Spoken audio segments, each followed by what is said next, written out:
Bivši visoko pozicionirani pripadnik UDBE, jedan od osnivača HDZ-a, bliski Tuđmanov suradnik, šef tajnih službi i hrvatski premijer Josip Manolić ne posustaje ni u 95. Manolić je svjedok vremena izvrsne memorije, a njegovi memoari koji uskoro izlaze mogli bi temeljito protresti hrvatsku političku scenu. Zapravo dogodilo se to i prije izlaska jer je Manolić javno prokazao predsjednika HDZ-a, Tomislava Karamarka, kao nekadašnjeg doušnika zloglasne UDBE. Manolić s optužbama izlazi neposredno nakon njegove objave antikomunističkog manifesta i najave lustracije, a ovaj nakon poduže šutnje ustaje sa sudskom optužbom. Njih dvojica se dobro poznaju. U svojoj 60-godišnjoj prebogatoj policijsko-političkoj karijeri Manolić je bio šef i Karamarku, a na objavu njegovog kompromitirajućeg podatka odlučio se, kaže, zbog privrženosti politici pomirbe i nemogućnosti provedbe lustracije. A drugi će reći zbog toga što bi i sam mogao biti lustriran i gonjen zbog eventualnih zločina u ratu i poraču.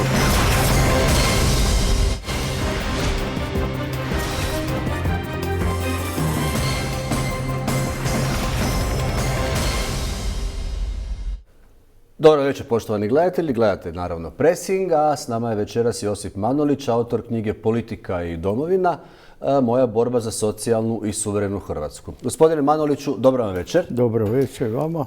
Krećemo odmah sa onim što je najaktualnije, što je najviše izazvalo pozornost, i to je slučaj Karamarko koji ste vi otvorili. Naime, vi tvrdite da je Karamarko, predsjednik HDZ-a, sadašnji, bio doušnik UDBE u 80. godinama.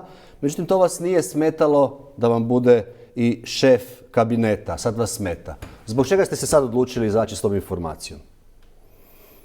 Prije svega ja sam u Karamarku 90. godina gledao čovjeka, mladog, obrazovanog čovjeka, državnotvornog Hrvata, koji su tada trebali da nose jedan dio politike uz nas stare, koji smo već bili u godinama. Kao ja i Tuđman smo već bili blizu 70. godina. Dobro. A zašto ste baš sada odlučili izaći s ovom informacijama? Ne prije kad je mogao... Jeste znali kada je bio vaš šef kabineta, jeste znali da je radio za UDBU? Se problemizira zašto sam ja to sada. Da. Ja nisam to sada govorio. Ja sam to govorio i 90. godine. I predsjednik Tuđman i najuži vrh je to znao. Znao o Karamarku. Jer inače ne bi bio postavljen na tu funkciju šefa kabineta i predsjednika vlade, a poslije toga predsjednika drugog predsjednika vlade, a poslije toga i predsjednika Sabora. Da. Inače, doušnikom ili suradnikom, kako se to kaže, se postaje na dva načina: iz uvjerenja ili ucjenom. Kako je Karamarko postao suradnik UDBE? Kao što vi kažete. U to ja neću sada ulaziti. Kako je Karamarko postao suradnik UDBE.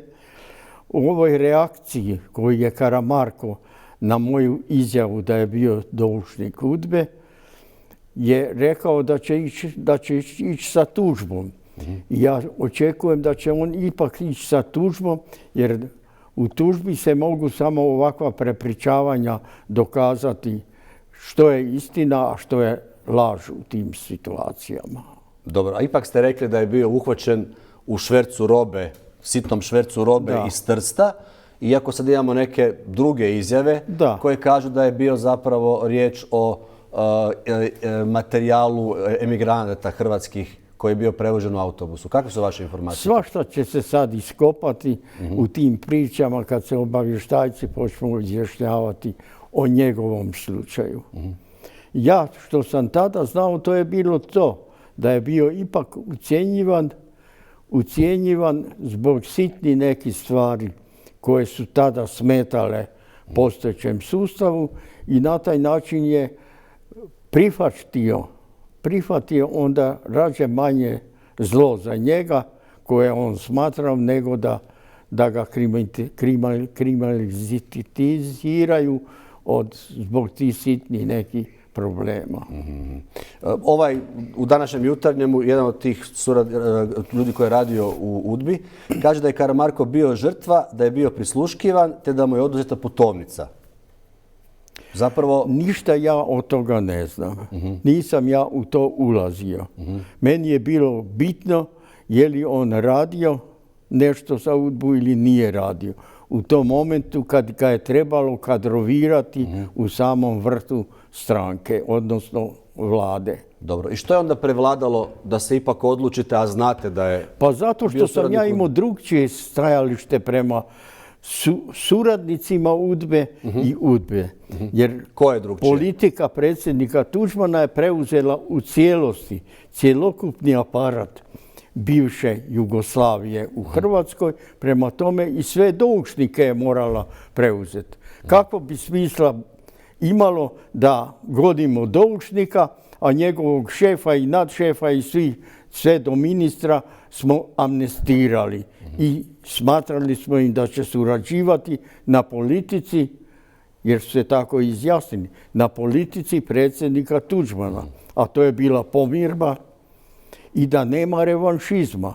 Dakle, predsjednik Tuđman sa pomirbom je amnestirao sve one koji su smatrani po bivšem režimu, smatrani nepodobni ili bolje rečeno neprijatelji. Ti su bili amnestirani, ali u isto vrijeme nema revanšizma. A sada se situacija okrenula. U kojem smislu? Kako se okrenula? Okrenula se u smislu tome da jedan dio ljudi koji želi da mijenja povijest i povijesne činjenice od pobjednika da postanu neke vrsti janjci koji nisu ništa bili krivi, a ipak je socijalizam progonio. Dobro, tu mislite na Karamarka. Pa, Što vas je zapravo isprovociralo? Vi kažete da nisu to izbori i tako dalje, nego da ste Nema to zapravo veze ste bili isprovocirani nekim izjavama Tomislava Tako je. Karamarka. Kojima? Izjava Karamarka mene iritirala prije svega što on sada poteže pitanje lustracije. I drugo što poteže sa svojim manifestom borbu protiv crvenih. Ni jedno, ni drugo je besmislica, politička besmislica u ovim momentima. Pokazuje čovjeka koji stoji na pozicijama ipak revidiranja povijesnih činjenica. Ovih iz 90. godina. Tako je. U korist gubitnika Drugog svjetskog rata. Želite reći da se Karamarko na taj način svrstava na stranu gubitnika, znači... Tako je, poražene snage? na strani gubitnika. A to je ono što je za mene neprihvatljivo sada. Sada potezat. Ako smo mi 90. uspjeli da napravimo i 89. već pomirbu sa svim onima koji su bili na suprotnoj strani i oni koji su se okrvarili čak na toj suprotnoj strani protiv interesa socijalizma, mislim da nema sada nikakvog smisla to pitanje potezati. Dobro. Jer pomirba je isto tako jedan vid lustracije. I to generalno vid. Jer mi smo sa pomirbom oprostili jedni drugima grijehe. Da i tako nazovemo grijehe pod navodnicima. Da. Inače, u prošlom broju Nacionala, u posljednjem broju Nacionala, jedan od sugovornika ove teme bio je i gospodin Barišić, koji kaže da je suradnja Karamarka sa UDBom bila puno kompleksnija od samo doušničke. Imate li vi neke informacije o tome? Ne, ja bi mogao samo povjerovat Barišiću u tom smislu da je bio neposredno u kontaktu sa Karamarkom. Ja u tim godinama i to vrijeme, dakle tu moramo razlikovati vrijeme u kome se je to dešavalo i vrijeme u kome se to interpretiralo na određeni način od određenih drugih ljudi. Drugim riječima, vi tada niste bili u... Ne, ja tada nisam, ja sam tada bio u opoziciji. Da. Kao i neki koji su kasnije sada dali izjave, koji su bili nakon 10 godina u sistemu sigurnosti suverene države Hrvatske, ali komentiraju situaciju 92. i 93. godine. Dobro. Inače, je li za vas na neki način indikativno ili dokaz vaše teze to što je Tomislav Karamarko bio zaposlen 87. godine u Državnom arhivu, koji bi trebalo biti nekakva ustanova od povjerenja u kojoj disidenti baš ne bi trebali ići? Nemojte me o tome pitati, ja kažem vam, ja neću ulaziti u to jer nisam te stvari ispitivao. Ali vidim sada po ovim komentarima obavještajaca i neobavještajaca da je i to pitanje uključeno na neki način da se Karamarku dokaže da je ipak nešto surađivao s nekim koga je mogao protežirati. A zna se da u tom sustavu koji smo živjeli u socijalizmu, da je UDBA bila ta koja je mogla protežirati na određena mjesta, čak i određivati na određenim mjestima tko će raditi i kako će raditi. Da, vi to sigurno dobro znate jer ste zapravo bili u sustavu aktivno do 71. godine. Tako je. Od 30. Ne, do 65. godine. A onda ste bili saborski zastupnik. 65. sam ja postao saborski zastupnik i nisam dalje imao veze sa policijskim aktivima. Dobro, ajmo sad o vašim neposrednim iskustvima suradnje sa Tomislavom Karamarkom. On je bio vaš šef kabineta. Kakav je bio kao zaposlenik? Kao mlad čovjek, bez iskustva, ali obrazovan, vrlo brzo je ulazio u probleme koje je trebao on da rješava kao šef kabineta. Tako da s te strane ja nemam posebnih prigovora na njega. Plus toga kao mlad čovjek imao je potrebe i za određenim drugim interesima svojima da ih zadovolji. Kojima? To je njegov problem. Ali kojim interesima, ne razumijem? Kojim drugim interesima? Da je volio malo i sa ženama da kontaktira. Dobro, ako ste znali za njegovu suradnju s UDBom, jeste li ikad pitali podrobnije da vam je objasni? Ne. Znači to je nekakav prešutni... To je za mene bilo gotova stvar. I kroz tih svih godina ja nisam to pitanje nikada potezao. Naprotiv, ja sam sa Karamarkom nisam nikad imao onaj osobni sukob. Bilo na kom pitanju. Dobro. On je bio čovjek koji je shvaćao što znači biti šef i poštivao te odnose hijerarhijske postavljene u jednom sustavu. Dobro. Jeste li o svojim saznanjima razgovarali ili obavijestili Stipu Mesića i predsjednika Franju Tuđmana? Da, oni su to znali. Oni su to znali bez vaše obavijesti? Ja mislim da i bez moje obavijesti, ali sa mojom obavijesti, jer ja sam smatrao da predsjednik mora znati tko je bio. On nije bio za nikakav progon, nikoga od tih službi, ali je bio zainteresiran da zna. Dobro. Je li kad predsjednik Tuđman zloupotrebljavao te informacije koje je dobivao od vas i od drugih, da su neki ljudi iz njegove okoline bili? Ne bih mogao tvrditi da je on zloupotrebljavao te informacije koje je dobivao. Ali je uvijek nastojao provjeravati informaciju koju je dobivao. Svojim i drugim kanalima ili drugim sredstvima da provjeri ono što mu je dato. Da. Tomislav Karamarko je međuvremenu uz Mesićev pristanak postao šef SOA-e, znači krovne obavještajne službe. Ni tada niste reagirali? Koje su bile njegove... Ne, naprotiv, ja sam Karamarka pratio kao pozitivnog čovjeka. Nikad ne bi to stavio kao negativno što si bio. Da pače možda je neko iskustvo. Tako je. To je iskustvo doći od suradnika ili bolje rečeno od doušnika, doći do šefa obavještajne službe jedne države. Kakva je, ali je to naša država bila. Da, dobro. U zadnje vrijeme ste nekoliko puta izjavili da imate dokaze da vas prate. Ko bi vas mogao pratiti? Pa mislim, Tomislav Karamarko nije u sustavu sad. Karamarko nije u sustavu. Karamarko ima svojih doušnika. Dobro. I sada. U sustavu koji rade ili... I u sustavu kojem je radio. I mislim da se on toga ne bi trebao braniti. Da ima ljudi koje može upotrijebiti. Kao što je upotrijebio Manjkaza, da javno dođe u redakciju tamo i da iznese svoje viđenje. U koju redakciju? Mislim, Nacionala. Znači, Miljenko Manjkaz je bio redakcija Nacionala i iznio svoje mišljenje? Manjkaz je iznio svoje stajalište. Njegova stajališta koje on iznio javno poklapaju se sa onim izjavama kod onog koji nas je pratio, koji nas je snimao, poklapaju se te izjave sa njegovim. Da. A zašto bi zapravo oni vas pratili, ako je to točno, kad vi tako i tako sve javno govorite? Da, ali pratnja nema samo da se dozna nešto. Pratnja ima i cilj da se nekoga maltretira. Da vide kako ću ja reagirati na te pratnje. Jer mislim da svakom čovjeku nije baš ugodno da ga neko prati i tamo kad pije kavu u kafiću ili razgovara sa drugim suradnicima i prijateljima u kafiću. To nije prijatno. I to je krivično djelo po našem zakonu.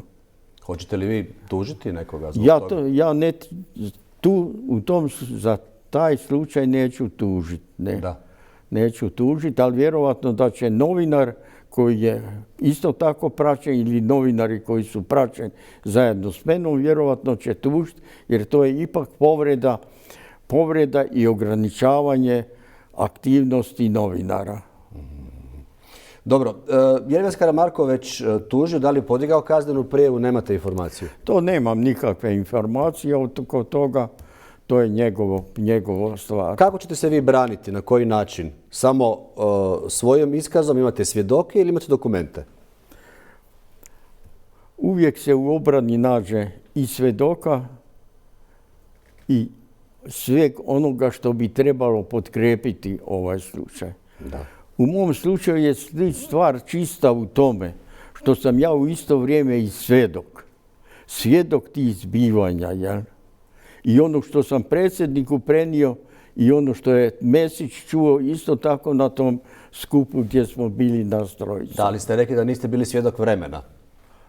Ne svjedok vremena, nisam bio 80-ih. 83. Bio sam u oporbi tada, jel? Da. Prema tome neću u to ulaziti.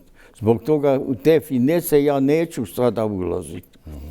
U to će vjerovatno drugi se uplesti. Jeste li čuli da postoje naznake da su neki novinari dobili otkaz zbog pisanja o ovome slučaju? Da su dobili Otkaz da su dobili novinari. Ja ne znam za te slučaje. Dobro, onda nećemo ako neste. Idemo sad, ovaj gospodin Barišić koji je zapravo stao u vašu obranu Nacionalu. On nije stao u moju obranu. Dobro. Krivo je rečeno. Potvrdio je vaše teze? On je potvrdio jer je on je bio taj koji je se vrtio 82. 3. godine. U službi državne sigurnosti? Da, sa Karamarkom. I oni se jako dobro poznaju. Iz tog doba ili kasnije? Iz tog doba, da. Znači to da bi on mogao, gospodin Barišić, biti svjedok na tome procesu ako do njega dođe? Gledajte, postati svjedok ili obrane ili napada. Sud mora prihvatiti tu obranu tog svjedoka. Da.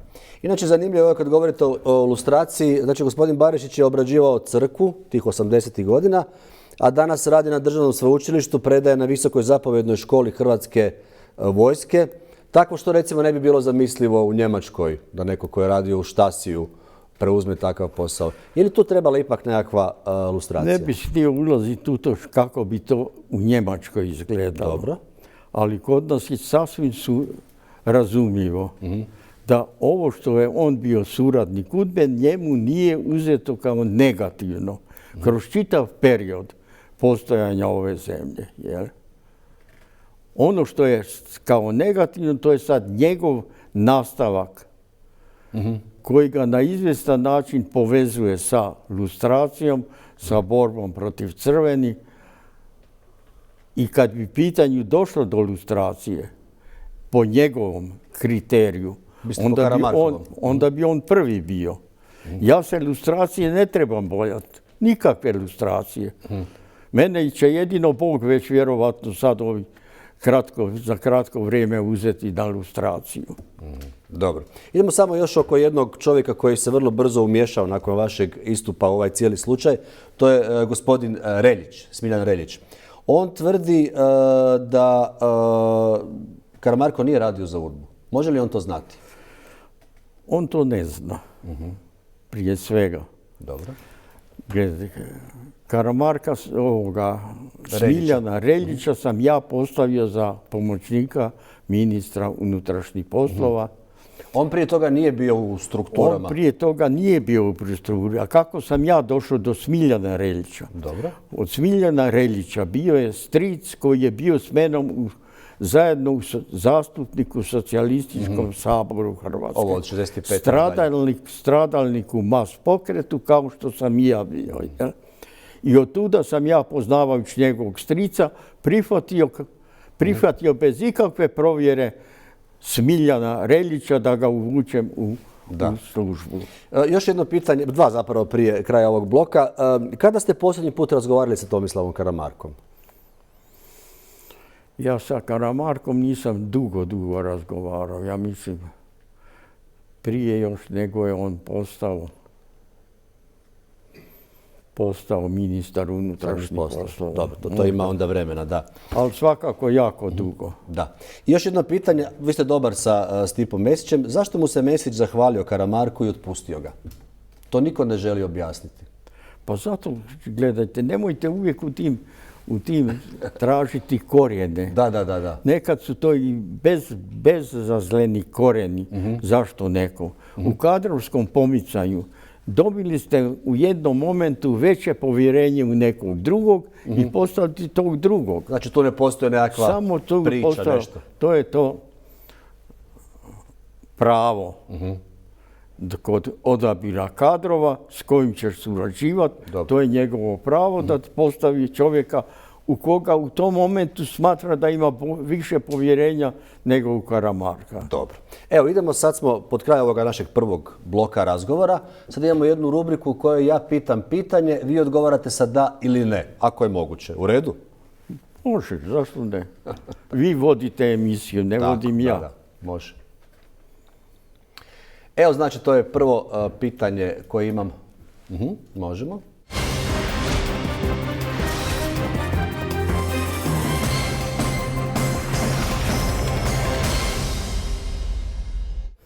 Evo ga, gospodine Manoliću, prvo pitanje. Jeste li požalili što vam je Karamarko bio šef kabineta? Ne, nisam nikada požalio i mislim da sam već rekao da nikad osobni sukob kroz čitav ovaj period 25 godina nisam imao sa Karamarkom. Ajmo probati da ili ne, ili kratko. Sljedeće pitanje, broj 2 u X-rayu. Tko je za hrvatsku povijest značajniji državnik? A. Tito, B. Tuđman. Ja mislim da je u svako vrijeme bio značajniji Tito u povijesti Socijalističke Republike Hrvatske, a poslije toga svakako Tuđman. Dobro. Idemo na treće pitanje. Tu ja ne bi suprotstavio Tuđmana Titu, niti Tita Tuđmanu. Dobro. Treće pitanje. Je li vama žao zbog isljeđivanja i premlaćivanja Mile Dedakovića Jastreba? Da. Meni je žao jer ja nikad nisam te metode odobravao.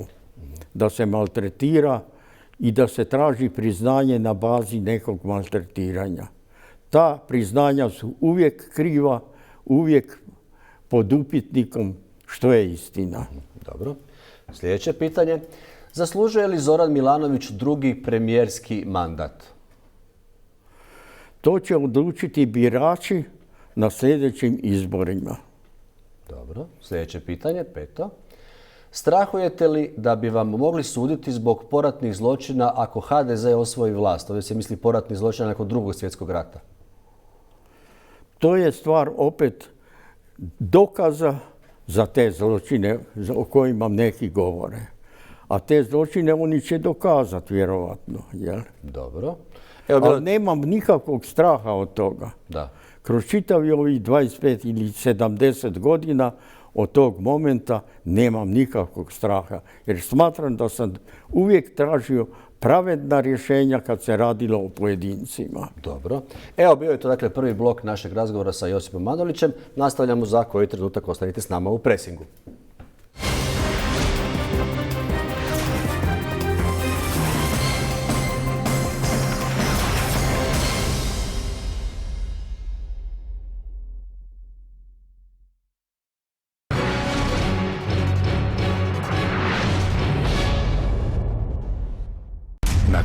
Tipično senzacionalnog uspjeha portala, Telegram od sad u tiskanom izdanju. Najvažnije novine za subotu i nedjelju. Novine kakve još niste vidjeli. Prvi broj Telegrama u subotu 26. Sveti Vid je na Međunarodnoj konvenciji za kvalitet u Londonu u novembru 2014. godine dobio Međunarodnu zlatnu krunu za kvalitet, čime je prvi put neka bolnica iz Srbije zvanično proglašena svjetskim liderom u svojoj oblasti. Zahvaljujući izvanrednom kvalitetu hirurgije oka i najsavremenijim metodama koje primjenjuje, Sveti Vid je postavio našu oftalmologiju u centar svijeta. Oči u oči sa svijetom. Sveti Vid, specijalna bolnica, očigledno najbolji.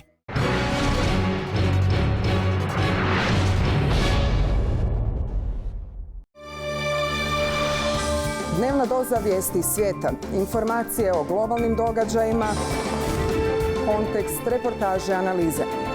Pratite Global svakog radnog dana od 18 sati samo na N1 televiziji.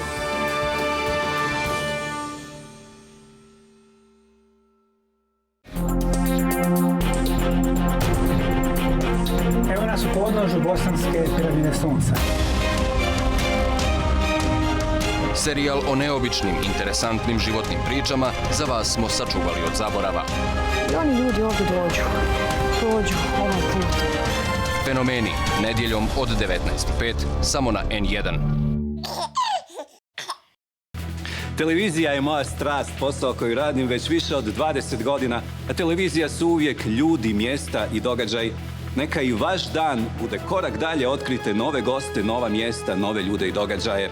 Ja sam Tihomir Ladišić, budite sa mnom svakog jutra od 8 do 10 sati u Novom danu na N1 televiziji. Blaga klima, očuvana priroda, čisto more, bogata povijesna i kulturna baština. Sve to vidjet ćete u novom serijalu N1 televizije, Top destinacije. Otkrite zašto je hrvatska obala sve privlačnija za domaće i strane turiste, zašto su hrvatski otoci magnet za sve one koji maštaju o najromantičnijem odmoru. Top destinacije, subotom i nedjeljom u 21 sat, od 14. lipnja, samo na N1 televiziji. Ja sam Naida Kundurović, gledate N1.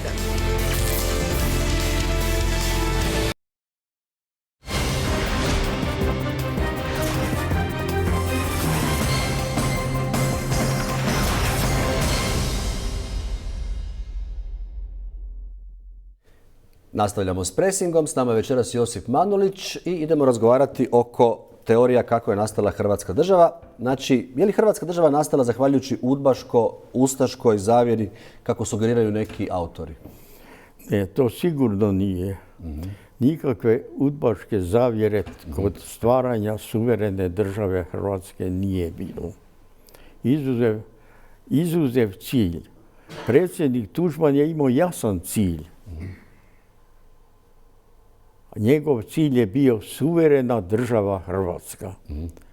Jer Hrvatska država je postojala i u socijalističkoj federaciji, ona je postojala i prije toga u svim povijesnim događajima, što je on jako dobro izrazio i zapisao u naš prvi ustav božićni, što ga mi zovemo.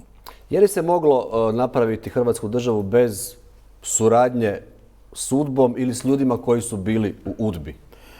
Ne, možda je preusko postavljeno bez suradnje sa UDBom. Ne bi se moglo bez suradnje sa svim onim snagama koje su već u socijalizmu postale nezadovoljne sa sustavom koji je postojao.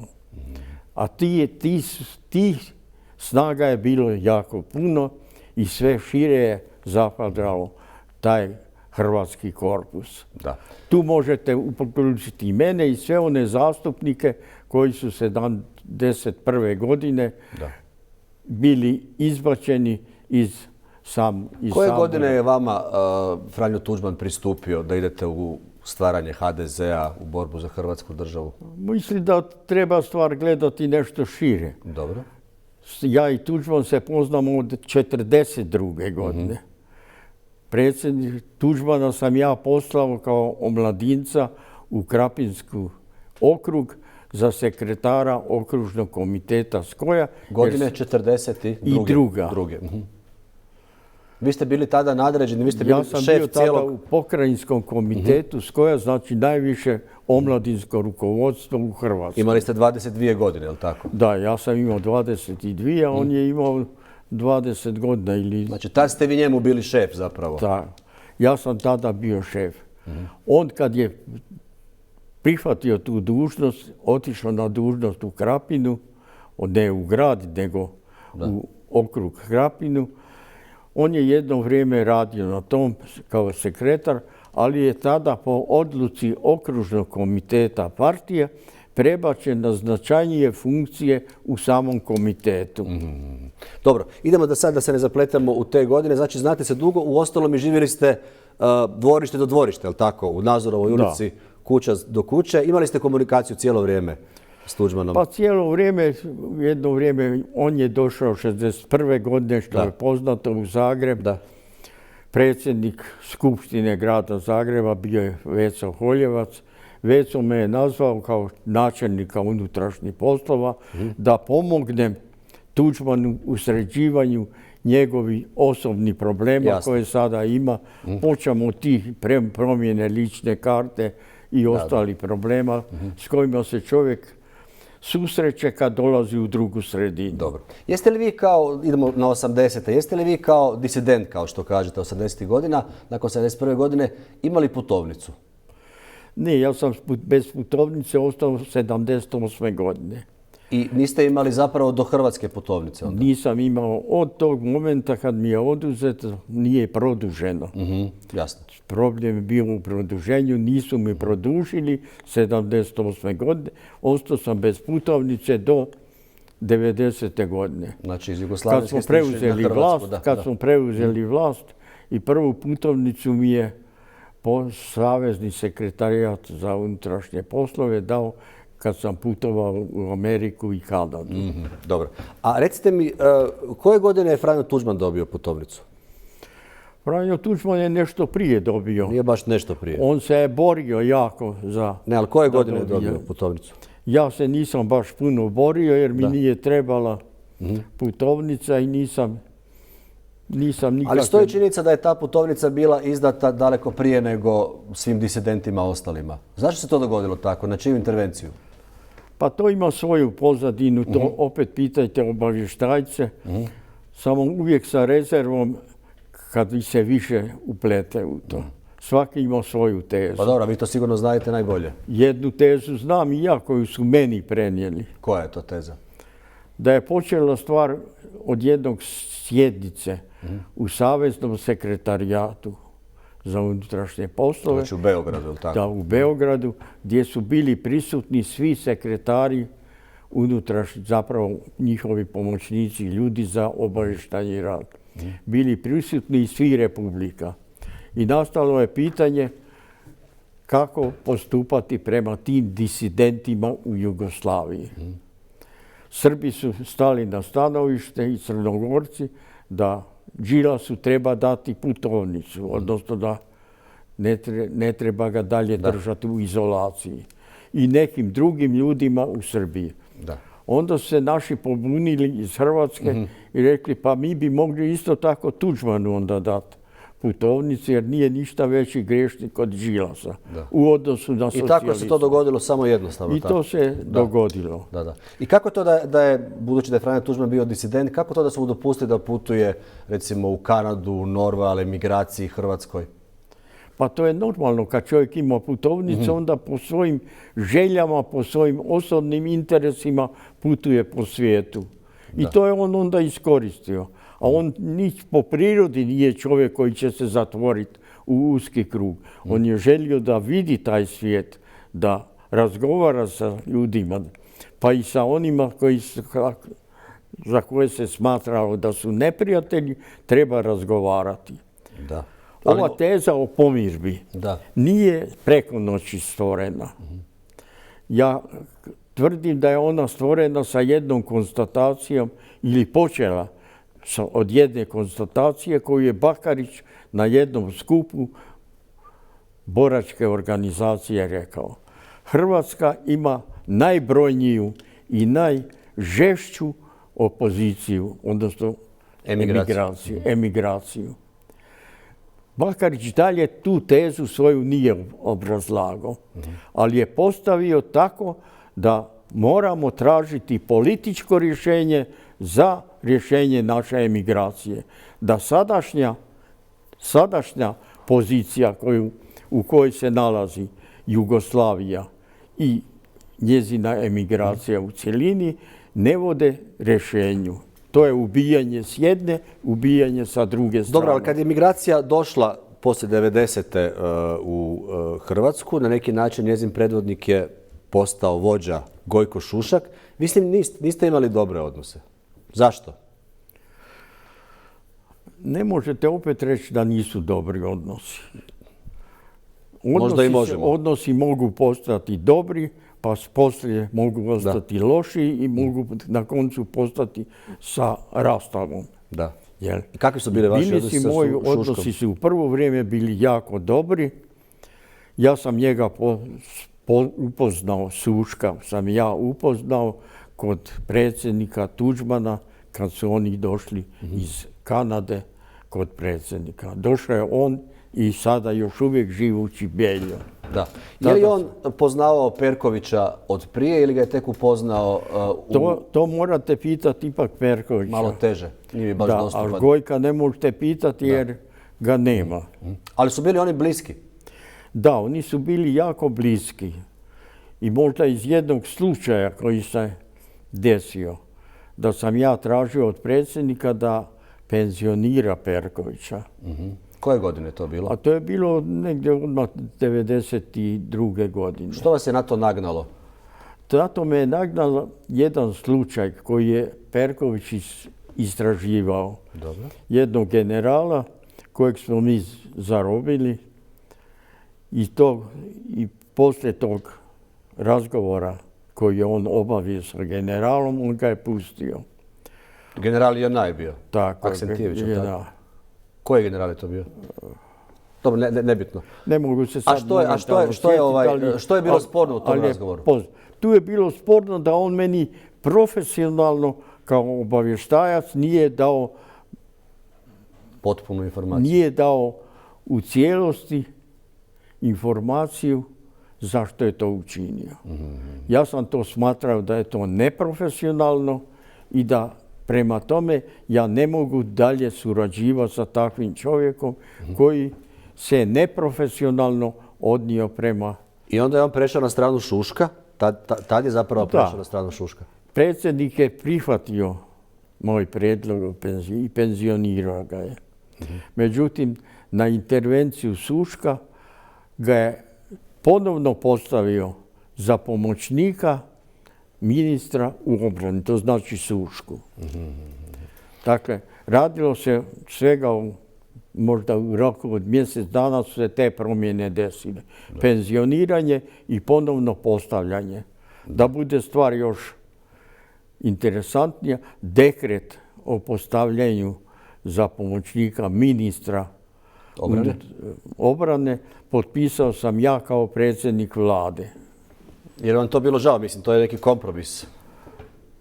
Pa ja sam smatrao da je to izvjestan kompromis, ali u to nisam ulazio, jer je predsjednik to tražio. Ja. Zašto je Gojko Šušak bio tako moćan? Zašto je Gojko Šušak bio tako moćan? I predsjednika je očito jako cijenio. Ja u to samo mogu sumnjati. Pa recite nam svoj Ja zato nemam nikakvih posebnih dokaza, a obzirom da se dokazi moraju dokazivati, odnosno da se činjenice moraju dokazivati i ono što si rekao moraš dokazati. Ja zato nemam dokaze. Zašto? Zato zašto je Gojko kao ministar obrane bio najbolji ministar predsjedniku Tuđmanu. Mogao sam ja, i to sam iznio, neka zastranjivanja kod Gojka koja sam zapazio predsjedniku. Koja su to? Sukob u Bosni i Hercegovini, favoriziranje Bobana i one grupacije koja je vodila ratnu politiku u Bosni i Hercegovini. Ja sam tog A iza toga sam smatrao da stoji Sušak, što je bila činjenica. Jer je komunikacija Bobana i vodstva iz Bosne i Hercegovine, zapravo Herceg Bosne, bilo vezano na Suška. Dobro. Na jednoj sjednici VONS-a Gojko je postavio pitanje politika prema Bosni i Hercegovini vodi se na nekoliko kolosijeka. Predsjednik Tuđman je tada rekao, od sada si Gojko je odgovoran za politiku prema Bosni i Hercegovini. Dobro. Očito je dakle da je Gojko Šušak imao neke posebne odnose sa predsjednikom Tuđmanom kad je dobivao tako važne zadatke koji su bili na neki način dosta, kako bih rekao, problematični, ako mogu tako reći. Kažite mi, u to vrijeme je bilo za vrijeme rata dosta ubojstava koja još nisu razjašnjena. Paradžik, Miro Barišić, Blaž Kraljević. Što se dogodilo tu? Što se je dogodilo? To je na toj liniji. Na kojoj? Na liniji to pitanja odnosa prema Bosni. Kraljevića.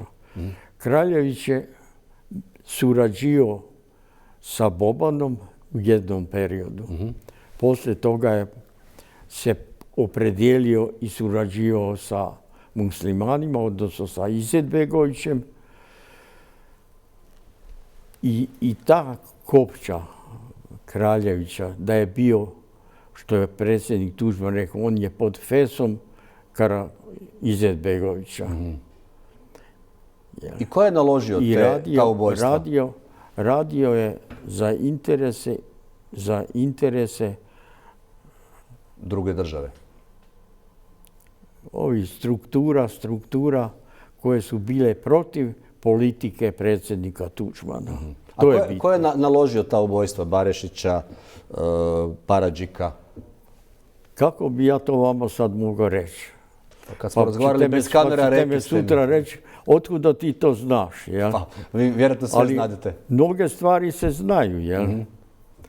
Znaju se prilike ko je sasjekao, koje su ljudi sasjekli Kraljevića, jel? I ko je iza toga stajao. Obzirom da je Kraljević došao u sukob sa svojom politikom razbijanja politike predsjednika Tuđmana na prostoru Bosne i Hercegovine, normalno da je onda doživio to što je doživio. Kako je Franjo Tuđman reagirao na ta ubojstva? Ja nisam mogao, predsjednik Tuđman, tu zadaću razbijanja tih snaga, desni. Oni su polazili sa desnih opcija. Dobro. NDH, Pavelića i ostalo. To je bila njihova teza. Dobro. Predsjednik Tuđman je izbjegao to da ja kao šef obavještajne službe na izvjestan način u represivnom aparatu, da ja to obavljam. Kome je to povjerio onda? To je povjerio ipak Sušku, odgovornom čovjeku za stanje u Bosni i Hercegovini. Znači želite reći da je Šušak nalogodavac tih likvidacija? Od toga ja izvlačim zaključak da ova teza koju je predsjednik Tuđman rekao, ne samo meni, Gojko je ipak moj najbolji ministar. Jer je Gojko izvršavao. Naime, predsjednika Tuđmana su u jednom periodu optuživali da provodi Gojkovu politiku u Bosni i Hercegovini. A predsjednik Tuđman, onda kad je to došlo u šire razmjere, rekao je ne. Gojko provodi moju politiku u Bosni i Hercegovini. Dobro. Jeste li vi nešto kao šef obavještajnih službi i moćan čovjek pokušali istražiti oko tih ubojstava kojih je napravio? Možda Blaža Kraljevića ne u Bosni i Hercegovini, ali... Kod nas? Da. Ne. Zašto? Ja sam smatrao kod drugo ubojstvo značajnije, to je bilo isto ove desnice naše oko... Tako da taj obračun opet je došao, morao bi to obrazložiti. Protiv Parage i Đapića bila je podignuta optužnica. Da, ali Paradžik... Paradžik, ne znam da li je bio sa tom optužnicom obuhvaćen, ali ovi dvojica. Predsjednik Vrhovnog suda na procesu je oslobodio i jednog i drugog za krivična djela zbog koji je bio tužen. A bio je tužen da su pripremali bunt protiv predsjednika i tu akciju koja je bila suprotna cjelokupnoj politici predsjednika Tuđmana. Da, ali očito predsjednik Tuđman I u tom momentu, kad sam ja branio predsjednika Vrhovnog suda, zašto je donio takvu presudu? Ja sam rekao, u ovom momentu iskoristimo taj moment da je predsjednik Vrhovnog suda donio oslobađajuću presudu, jer nas tako i tebe i mene i HDZ optužuju da vodimo jednostranačku politiku terora nad ljudima. Jedno pitanje. Ako ste dakle rekli da je na neki način, sad ja ću to tumačiti, dakle da je desna struja Gojka Šuška odgovorna za na neki način ova likvidacije Barišića, Paradžika, Kraljevića. Ako je to tako, ko je onda ubio recimo sindikalnog vođu Milana Krivokuću?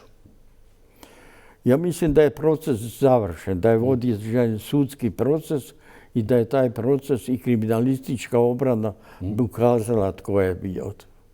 Ja se više ne sjećam toga, ali se mislim da nikad nije pronađen ubojica. Ali se sjećam da sam na izvještaju od policije koji sam dobio da je ubijen taj, da sam napisao provesti hitnu istragu policijsku u ovom slučaju, jer se radi o čovjeku koji je sindikalni funkcioner, znači politički, drugo čovjekom koji je povezan sa Amerikom, često odlazi u Ameriku. Znači bio je praćen, očito da to sve znadete, da. Dakle, u ubistvu takvog čovjeka sustav se mora vrlo brzo očitovati i doći do istine. Dobro. Gospodine Maloviću, hvala vam za sad. Mali odmor, pa nastavljamo, poštovani gledatelji, dalje sa presingom u kojem gostuje gospodin Josip Manolić.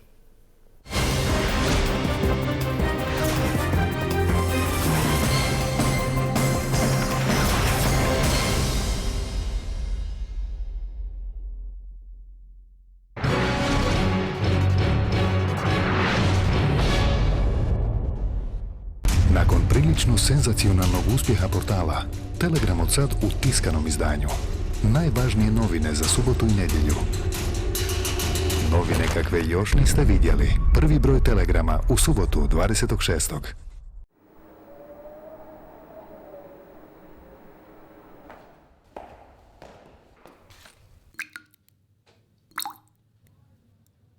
Svi zajedno udruženi možemo da stvorimo bolje uslove za našu decu kao jedan dobro organizovan tim. Tim koji je posvećen današnjim generacijama mladih, a time i budućnosti našeg društva.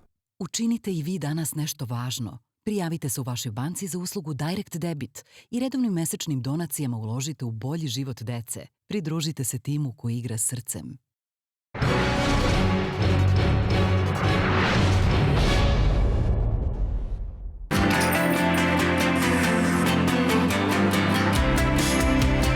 Prvi koraci su najteži. Nespojiva kombinacija slatkog i slanog. Zdrava ideja, rješenost, znanje i mnogo truda.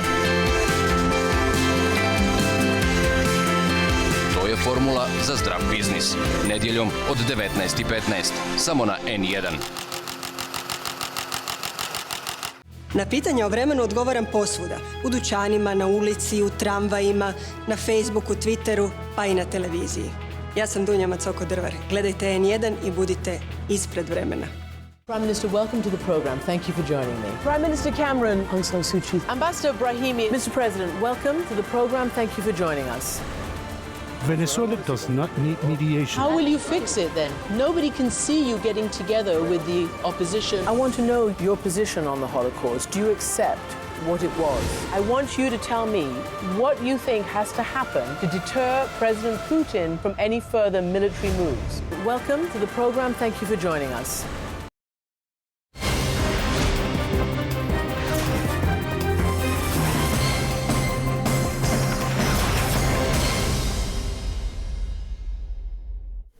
I dalje ste s nama u Presingu. S nama je večeras Josip Manolić, autor dvotomne knjige Politika i domovina, moja borba za suverenu i socijalnu Hrvatsku. Riječ je o knjizi memoara koja je i uoči objavljivanja dobrano uzdrmala Hrvatsku. Prvi dio ove dvotomne knjige izlazi krajem ovoga mjeseca, drugi početkom jeseni. Sam dobro to rekao? Tako, da. Ok. Idemo sad, gospodine Manoliću, na ono što se vama prigovara. A to je ovo razdoblje poslije, odnosno neposredno po završetku Drugog svjetskog rata. Vi ste tada bili u Ozni, ako se ne varam, i bili ste poslani da riješite situaciju u Bjelovaru. Koji je to bio zadatak? To je poratni period. Da, dobro. U tom poratnom periodu uvijek ostaju određeni repovi iz samog rata. Znači, trebalo je sanirati te repove koji su ostali. To mislite na ljude koji su bili i na ljude protivnici pobjedničke strane? Koji su bili u bivšem sustavu, koji su radili protiv oslobodilačkog pokreta i socijalizma. Jeste li tamo počinili ikoji zločin? Ne. U Bjelovaru? Ne. Ne. Ja sam bio načelnik Ozne 2. Postala je Ozna 3, Ozna 1 i dalje 4, 5. Ja sam bio Ozne 2, to je bilo pokrivanje terena. Da. Znači, najvažniji dio... Niste imali izravnu odgovornost nad čišćenjem terena, kao što se kaže? Da, normalno. Da. To je jedna od zadaće bila... Je li bilo smaknuća u tom razdoblju? Da, vjerovatno da je bilo. I ne samo da je bilo, nego je bilo sudski. Ono što sadašnji ljudi koji žele promijeniti povijest, koji žele falsificirati povijest, zaboravljaju to. I samo govore o zločinima. Međutim, te zločine je trebalo dovesti pravdi. Da. I to je bio zadatak moj. Da, očito, ako je bilo sudskih postupaka, bili su vrlo brzi i prijeki, ako mogu tako reći. Da. Postojali su i civilni sud, postoje i vojni sud. Jedan i drugi je relativno brzo rješavao. Evo mi sad imamo, kod nas je u Novom danu, našoj jutarnjoj emisiji, gostovao Andrija Hebrang, kojeg sigurno poznajete, i on je također progovorio o nekim stvarima koje on zna o vašoj ulozi u poraću u Drugog svjetskog rata. Pustit ćemo to pa ćemo poslušati, može? Da. Samo da čujemo. Razgovarao sam sa puno ljudi, naravno od kad znam za sebe bavim se tim udbaškim ubojstvima jer sam cijela moja obitelj, a ja na neki način žrtva toga. Dakle, razgovarao sam sa nekoliko stotina ljudi sigurno. Među njima nekoliko desetaka potpisuje svjedočanstvo da je Manolić direktno bio nadređen onima koji su ubijali. Neki su čak tvrdili da je direktno ubijao. Dakle, ja tim ljudima ne vjerujem tako dugo dok to pismeno ne predaju. Navodno da su dali pismeno državnom odvjetništvu, ali da se nije procesuiralo. To je navodno, ne mogu reći. Na temelju njihovog uvjerljivog iskaza, a i pozicije Manolića, definitivno nevin nije. Dakle, čuli ste, gospodin Hebrang kaže da definitivno niste nevin, da postoji veliki broj ljudi koji su već potpisali da ste vi ne samo bili nalogodavac, nego da ste i sami u tome sudjelovali. Gospodin Hebrang, prije svega, to treba dokazati. Dokazati kao što se sve mora dokazati, ono što se iznosi javno. U slučaju tog ispitivanja u Bjelovaru o mom postupku postojala je komisija, ili bolje rečeno, grupa ljudi koja je ispitivala to. Koje godine su to ispitivali? Vice Vukojević, mislim da je komisija za ove... Komisija, koja je radila poslije. I što su oni zaključili da niste odgovorni? Ne, ja ne znam šta su oni otključili, ali poslije njihovog rada nije podnešena nikakva kaznena prijava protiv mene za neke zločine. Dobro. Što bi bilo normalno. Nakon toga vam se spočitavalo također da ste trovali Stepinca. Mislim da je to čista laž. Dobro. Mislite li znate? Ja sam čitavo jedno poglavlje posvetio Stepincu u svojoj knjizi. I ne bih to htio obrazlagati. Ali bih htio obrazlagati ovu laž koju plasiraju određeni ljudi da bi zaštitili svoj nerad u stvari, jel? Znači to ništa ne stoji. Dobro. Idemo sad polako prema kraju naše emisije. Ko će pobijediti na sljedećim izborima? Gledajte, od tog trovanja mene je tužio Paraga. Da. I na sudu što je poslao? Poslao je iz enciklopedije o trovanju sa ovim olijanderima. Da. Dobro. Idemo sad samo još na jedno pitanje, isto kod Stepinca. Jeste li vi sudjelovali kao svjedok u radu komisije koja je radila na beatifikaciji? Ja sam 1993. godine, kad je bila imenovana komisija za ispitivanje pozicije Stjepinca u vrijeme rata, odnosno za vrijeme njegovog djelovanja. Da. Svjedočili ste? Postojala je komisija... To znamo. I što je bio sukus vaše izjave? Sukus moje izjave je bio ono što je bila istina. Da. Moje saznanje je bilo. Ja nisam vodio observaciju Stjepinca, nisam vodio istragu na nje, nisam bio tužioc njegov, nisam bio sudac njegov. Ja sam njega prepratio u Lepoglavu na izdržavanje kazne koja mu je bila određena po Vrhovnom sudu. Hoćete li ovim svojim izjavama o Karamarku, da se vratimo sad na početak emisije, hoćete li ovim svojim izjavama o njegovoj suradnji sa UDBom naštetiti političkoj karijeri Tomislava Karamarka? Ako gledamo pozitivno na njegov tu rad, onda to može samo koristiti njemu. Nema jednog u državi, nema skoro u nijednoj državi čovjeka koji nije bio u obavještajnim službama, vodio obavještajne službe, da postaje državnik. Dobro. Još samo jedno pitanje. Ima li među ljudima koji su stvarali Hrvatsku 90. godine nekoga, a da nije imao neku suradnju sa UDBom? Da, imao, vjerovatno. Ali puno manje nego ovih? To sam ja, na primjer, vidio. Koji sam u određenom vremenu odstupio od toga. Dobro. A postojeći sustav nije imao petlje da ide na mene da me verbuje. Gospodine Manolić, evo bio je ovo zanimljiv i dosta kontroverzan razgovor s vama. Mi vam želimo uspjeh sa vašom knjigom i naravno, bude li još nešto novo, mi ćemo i dalje to pratiti što se događa. Puno hvala. Bilo bi mi drago. Da, puno hvala. Poštovani gledatelji, evo bio je to Pressing sa gospodinom Josipom Manolićem. Ostanite i dalje uz N1.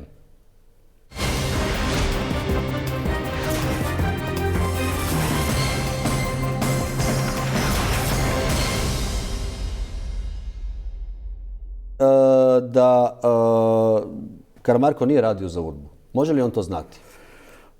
On to ne zna. Prije svega. Dobro. Karamarka, Smiljana Reljića sam ja postavio za pomoćnika ministra unutrašnjih poslova. On prije toga nije bio u strukturama? On prije toga nije bio u strukturi. A kako sam ja došao do Smiljana Reljića? Dobro. Od Smiljana Reljića bio je stric koji je bio s menom zajedno u zastupniku socijalističkom saboru Hrvatske. Ovo od 65. Stradalnik u mas pokretu, kao što sam i ja bio. I od tuda sam ja, poznavajući njegovog strica, prihvatio bez ikakve provjere Smiljana Reljića da ga uvučem u službu. Još jedno pitanje, dva zapravo prije kraja ovog bloka. Kada ste posljednji put razgovarali sa Tomislavom Karamarkom? Ja sa Karamarkom nisam dugo razgovarao. Ja mislim, prije još nego je on postao ministar unutrašnjih poslova. Dobro, to ima onda vremena, da. Ali svakako jako dugo. Da. I još jedno pitanje, vi ste dobar sa Stipom Mesićem. Zašto mu se Mesić zahvalio Karamarku i otpustio ga? To niko ne želi objasniti. Pa zato, gledajte, nemojte uvijek u tim tražiti korijene. Da. Nekad su to i bezazleni korijeni. Zašto neko? U kadrovskom pomicanju dobili ste u jednom momentu veće povjerenje u nekog drugog i postaviti tog drugog. Znači tu ne postoje nekakva priča, nešto? To je to pravo kod odabira kadrova s kojim ćeš surađivati. To je njegovo pravo da postavi čovjeka u koga u tom momentu smatra da ima više povjerenja nego u Karamarka. Dobro. Evo, idemo, sad smo pod kraj ovoga našeg prvog bloka razgovora. Sad imamo jednu rubriku u kojoj ja pitam pitanje, vi odgovarate sa da ili ne, ako je moguće. U redu? Može, zašto ne? Vi vodite emisiju, ne vodim ja. Da, može. Evo, znači, to je prvo pitanje koje imam. Možemo.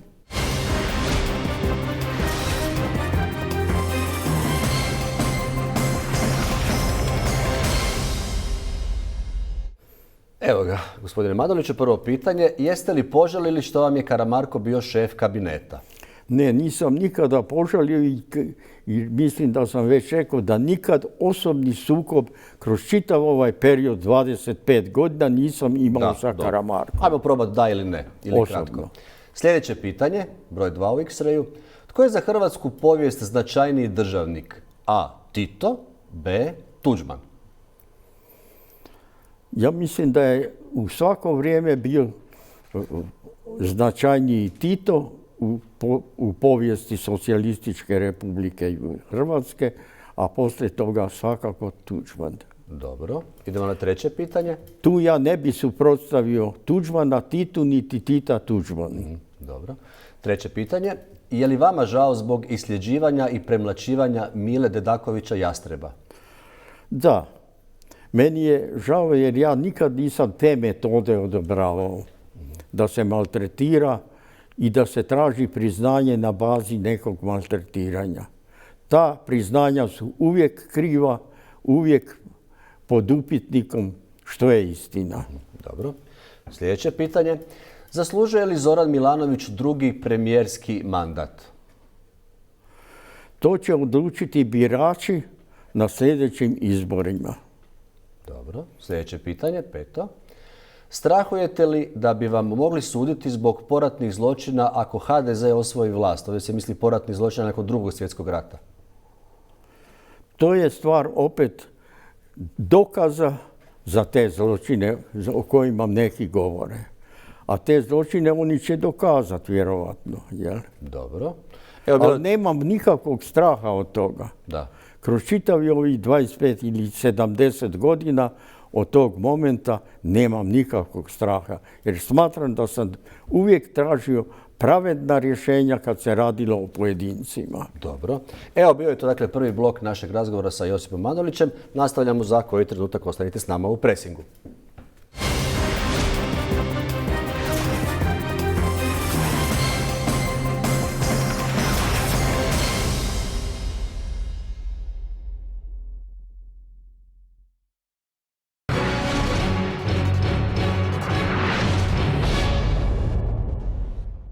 Nakon prilično senzacionalnog uspjeha portala, Telegram od sad u tiskanom izdanju.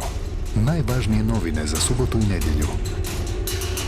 Novine kakve još niste vidjeli. Prvi broj Telegrama u subotu 26. Sveti Vid je na Međunarodnoj konvenciji za kvalitet u Londonu u novembru 2014. godine dobio međunarodnu zlatnu krunu za kvalitet, čime je prvi put neka bolnica iz Srbije zvanično proglašena svjetskim liderom u svojoj oblasti.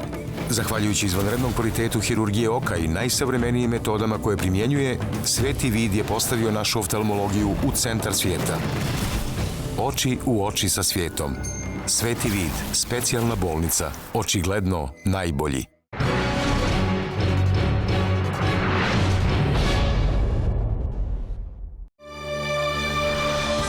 Dnevna doza vijesti svijeta, informacije o globalnim događajima, kontekst, reportaže, analize.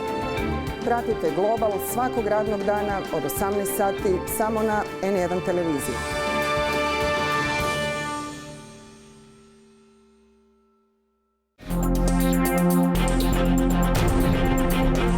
Evo nas u podnožju Bosanske piramide Sunca. Serijal o neobičnim, interesantnim životnim pričama za vas smo sačuvali od zaborava. I oni ljudi ovdje dođu ovaj put. Fenomeni, nedjeljom od 19:05, samo na N1. Televizija je moja strast, posao koji radim već više od 20 godina, a televizija su uvijek ljudi, mjesta i događaj Neka i vaš dan bude korak dalje, otkrite nove goste, nova mjesta, nove ljude i događaje. Ja sam Tihomir Ladišić, budite sa mnom svakog jutra od 8 do 10 sati u Novom danu na N1 televiziji. Blaga klima, očuvana priroda, čisto more, bogata povijesna i kulturna baština. Sve to vidjet ćete u novom serijalu N1 televizije, Top destinacije. Otkrite zašto je hrvatska obala sve privlačnija za domaće i strane turiste, zašto su hrvatski otoci magnet za sve one koji maštaju o najromantičnijem odmoru. Top destinacije, subotom i nedjeljom u 21 sat, od 14. lipnja, samo na N1 televiziji. Ja sam Naida Kundurović, gledate N1.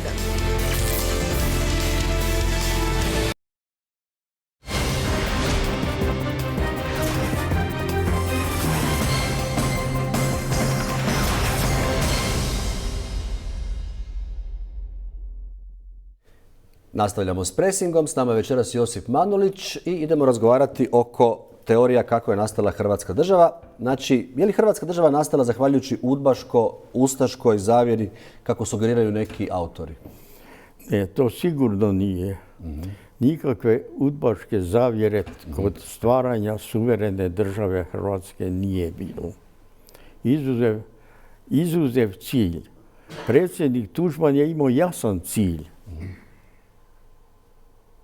Njegov cilj je bio suverena država Hrvatska. Jer Hrvatska država je postojala i u socijalističkoj federaciji, ona je postojala i prije toga u svim povijesnim događajima, što je on jako dobro izrazio i zapisao u naš prvi ustav božićni, što ga mi zovemo.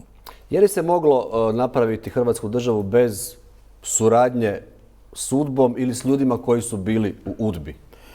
Ne, možda je preusko postavljeno bez suradnje sa UDBom. Ne bi se moglo bez suradnje sa svim onim snagama koje su već u socijalizmu postale nezadovoljne sa sustavom koji je postojao. A tih snaga je bilo jako puno i sve šire je zapadalo taj hrvatski korpus. Da. Tu možete uključiti i mene i sve one zastupnike koji su 1971. godine bili izbačeni iz Koje godine je vama Franjo Tuđman pristupio da idete u stvaranje HDZ-a, u borbu za Hrvatsku državu? Mislim da treba treće godine. Dobro. Inače, je li za vas na neki način indikativno ili dokaz vaše teze to što je Tomislav Karamarko bio zaposlen 1987. godine u državnom arhivu, koji bi trebalo biti nekakva ustanova od povjerenja u kojoj disidenti baš ne bi trebali ići? Da. Nemojte me o tome pitati, ja kažem vam, ja neću ulaziti u to jer nisam te stvari ispitivao. Ali vidim sada po ovim komentarima obavještajaca i neobavještajaca da je i to pitanje uključeno na neki način da se Karamarku dokaže da je ipak nešto surađivao s nekim koga je mogao protežirati.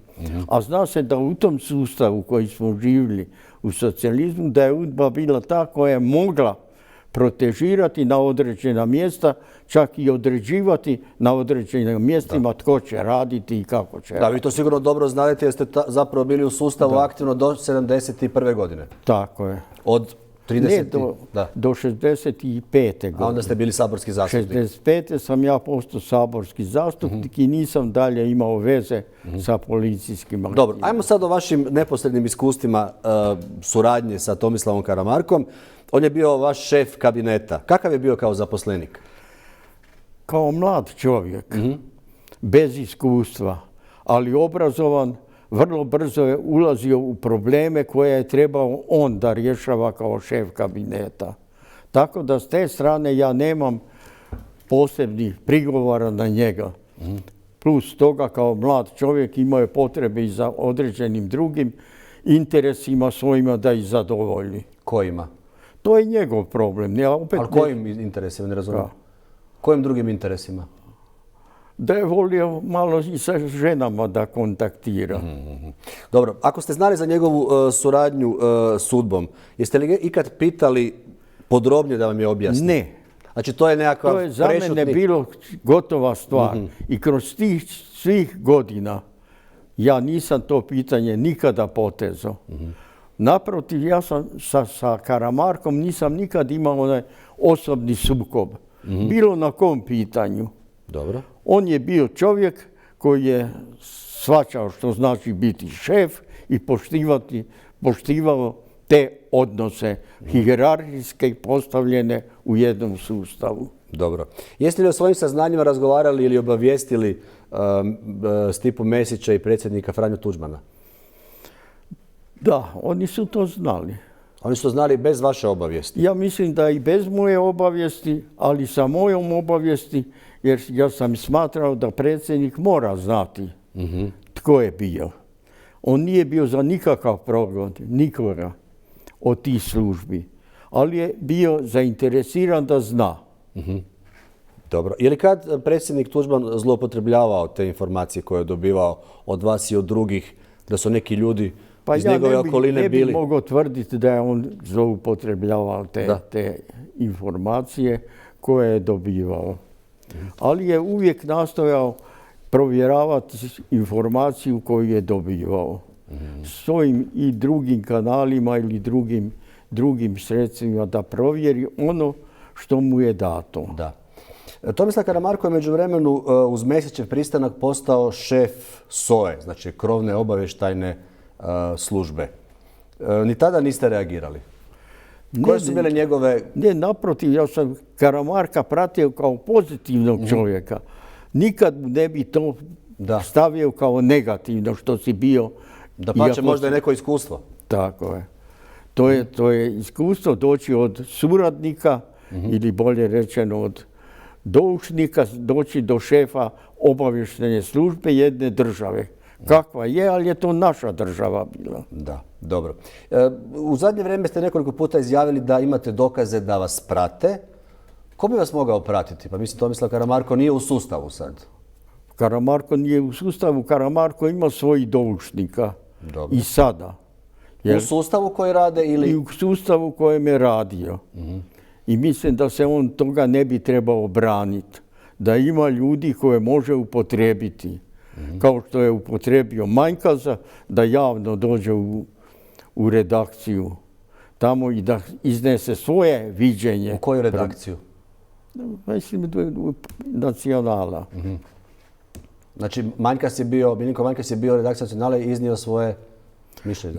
Manjkaz je iznio svoje stajalište. Njegova stajališta koje on iznio javno poklapaju se sa onim izjavama koje su kod onog koji nas je pratio, koji nas je snimao, poklapaju se te izjave sa njegovim. Da. A zašto bi zapravo oni vas pratili, ako je to točno, kad vi tako i tako sve javno govorite? Da, ali pratnja nema samo da se dozna nešto. Pratnja ima i cilj da se nekoga maltretira. Da vide kako ću ja reagirati na te pratnje.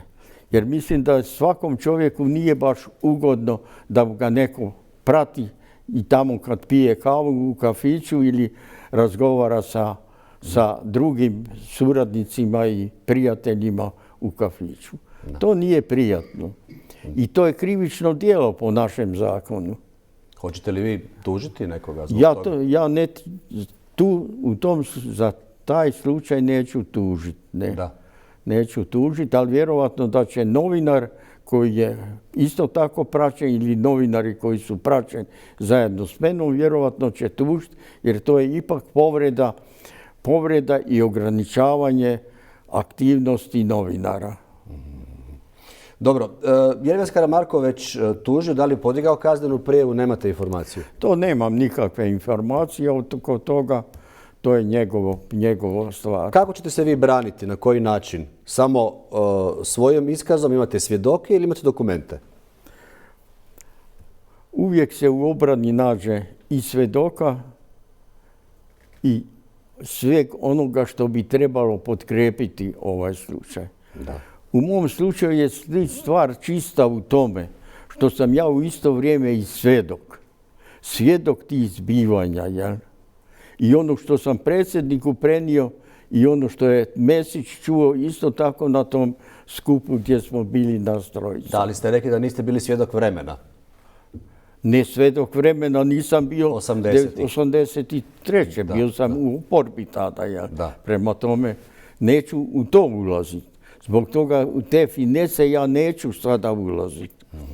U to će vjerovatno drugi se uplesti. Jeste li čuli da postoje naznake da su neki novinari dobili otkaz zbog pisanja o ovome slučaju? Da su dobili otkaz da su dobili novinari? Ja ne znam za te slučaje. Dobro, onda nećemo ako neste. Idemo sad, ovaj gospodin Barišić koji je zapravo stao u vašu obranu Nacionalu. On nije stao u moju obranu. Dobro. Krivo je rečeno. Potvrdio je vaše teze? On je potvrdio jer je on je bio taj koji je se vrtio 82. 3. godine. U službi državne sigurnosti? Da, sa Karamarkom. I oni se jako dobro poznaju. Iz tog doba ili kasnije? Iz tog doba, da. Znači to da bi on mogao, gospodin Barišić, biti svjedok na tome procesu ako do njega dođe? Gledajte, postati svjedok ili obrane ili napada. Sud mora prihvatiti tu obranu tog svjedoka. Da. Inače, zanimljivo je kad govorite o lustraciji, znači gospodin Barišić je obrađivao crkvu tih 80. godina, a danas radi na državnom sveučilištu, predaje na Visokoj zapovjednoj školi Hrvatske vojske.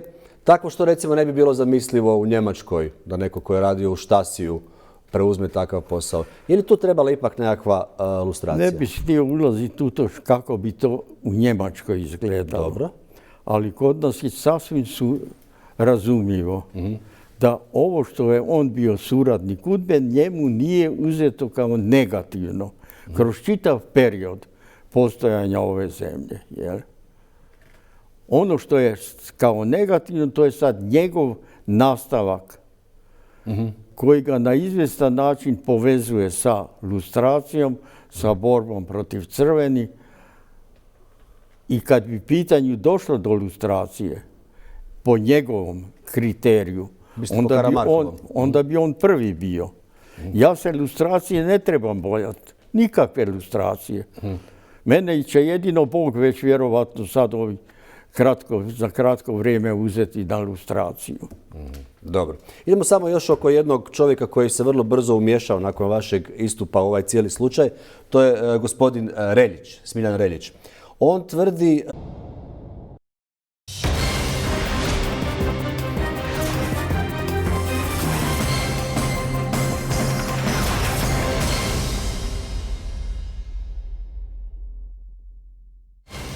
Bivši visoko pozicionirani pripadnik UDBE, jedan od osnivača HDZ-a, bliski Tuđmanov suradnik, šef tajnih službi i hrvatski premijer Josip Manolić ne posustaje ni u 95.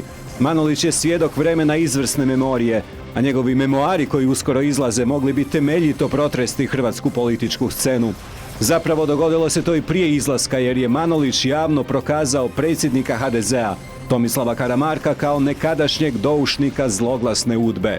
Manolić s optužbama izlazi neposredno nakon njegove objave antikomunističkog manifesta i najave lustracije, a ovaj nakon poduže šutnje ustaje sa sudskom optužbom. Njih dvojica se dobro poznaju. U svojoj 60-godišnjoj prebogatoj policijsko-političkoj karijeri Manolić je bio šef i Karamarku, a na objavu njegovog kompromitirajućeg podatka odlučio se, kaže, zbog privrženosti politici pomirbe i nemogućnosti provedbe lustracije. A drugi će reći zbog toga što bi i sam mogao biti lustriran i gonjen zbog eventualnih zločina u ratu i poraču.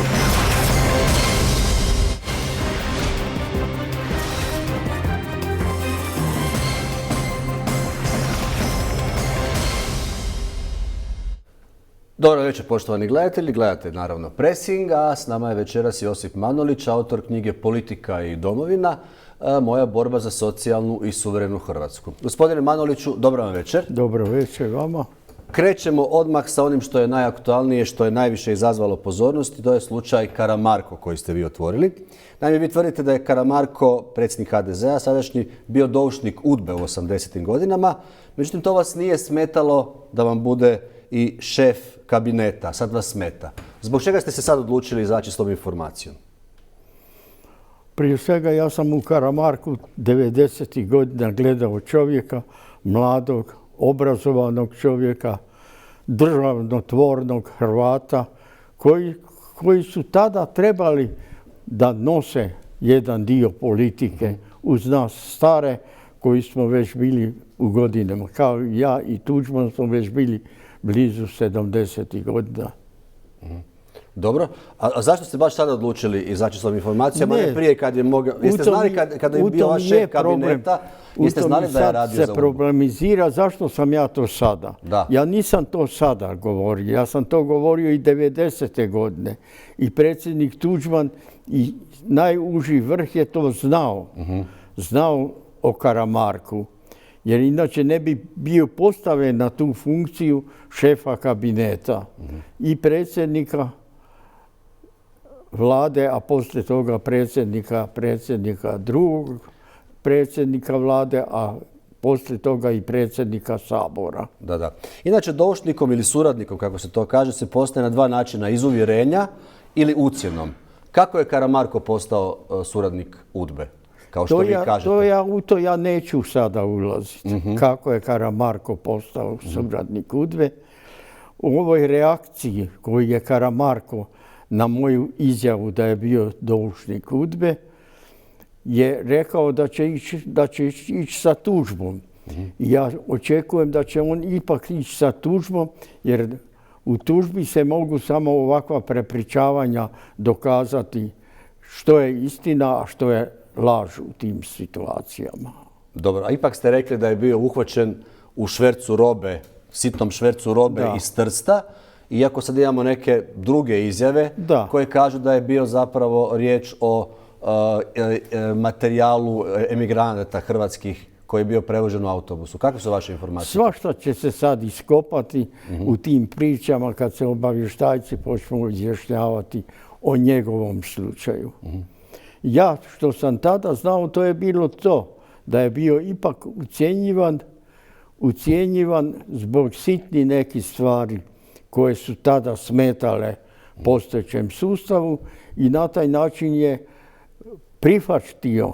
prihvatio onda rađe manje zlo za njega koje on smatrao nego da ga kriminaliziraju zbog tih sitnih nekih problema. U današnjem Jutarnjemu jedan od tih ljudi koji je radio u UDBI kaže da je Karamarko bio žrtva, da je bio prisluškivan te da mu je oduzeta putovnica. Zapravo... Ništa ja od toga ne znam. Nisam ja u to ulazio. Meni je bilo bitno je li on radio nešto za UDBU ili nije radio. U tom momentu kad ga je trebalo kadrovirati u samom vrhu stranke, odnosno vlade. Dobro. I što je onda prevladalo da se ipak odlučite, a znate da je... Pa zato što sam ja imao drugčije stajalište prema suradnicima UDBE i UDBE. Jer politika predsjednika Tuđmana je preuzela u cijelosti cjelokupni aparat bivše Jugoslavije u Hrvatskoj, prema tome i sve doušnike je morala preuzeti.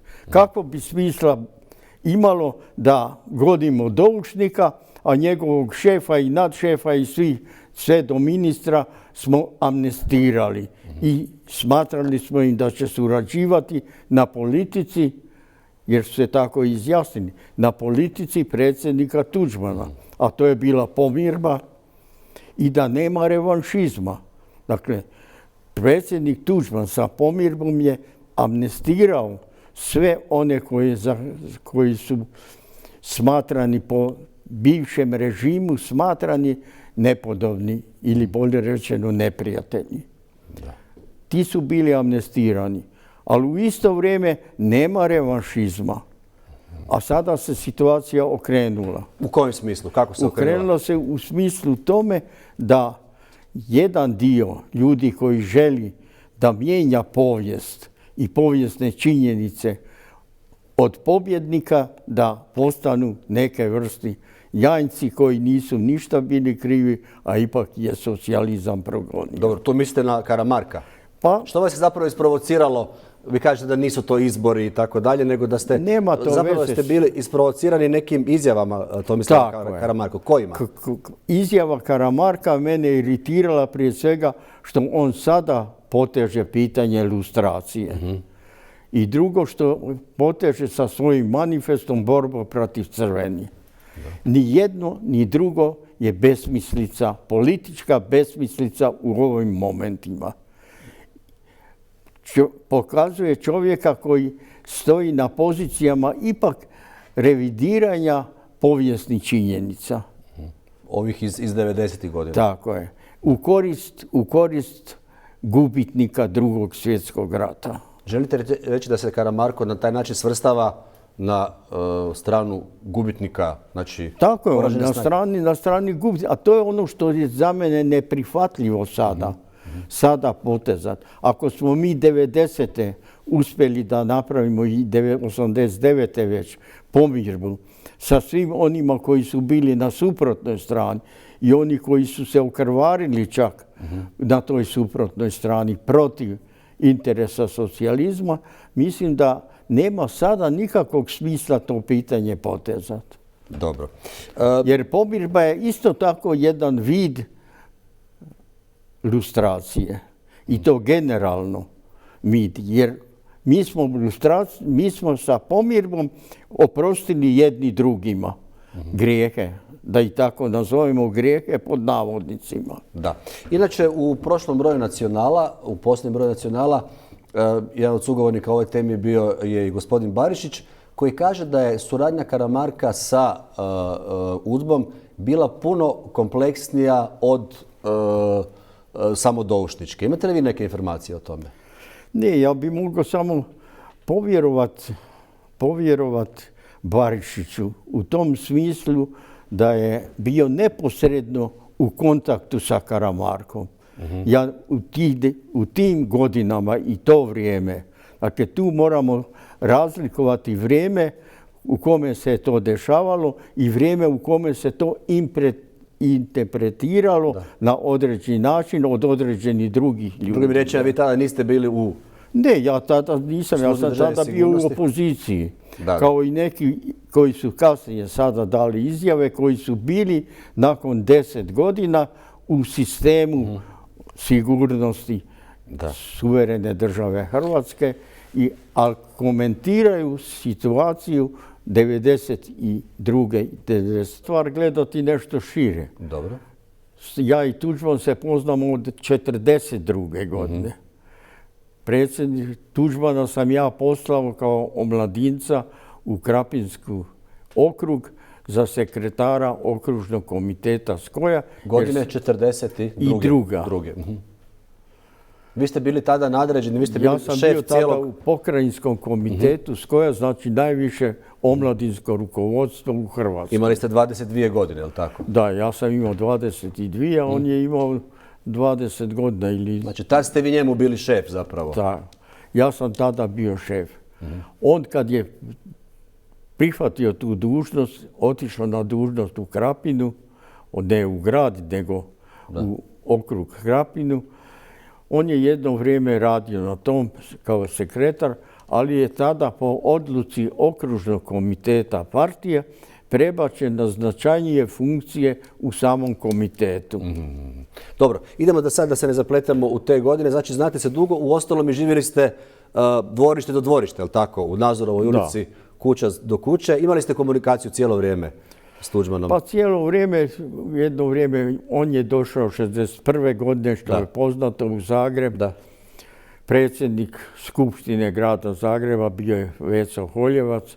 Veco me je nazvao kao načelnika unutrašnjih poslova da pomognem Tuđmanu u sređivanju njegovih osobnih problema koje sada ima. Počemo od tih promjene lične karte i ostalih problema s kojima se čovjek susreće kad dolazi u drugu sredinu. Dobro. Jeste li vi kao, idemo na 80. Jeste li vi kao disident, kao što kažete, 80. godina, nakon 71. godine, imali putovnicu? Ne, ja sam bez putovnice ostao 78. godine. I niste imali zapravo do hrvatske putovnice onda? Nisam imao od tog momenta kad mi je oduzeto, nije produženo. Jasno. Problem je bio u produženju, nisu mi produžili 78. godine.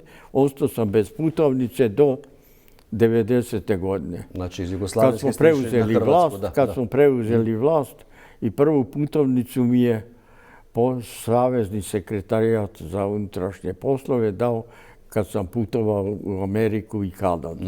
Dobro. A recite mi, koje godine je Franjo Tuđman dobio putovnicu?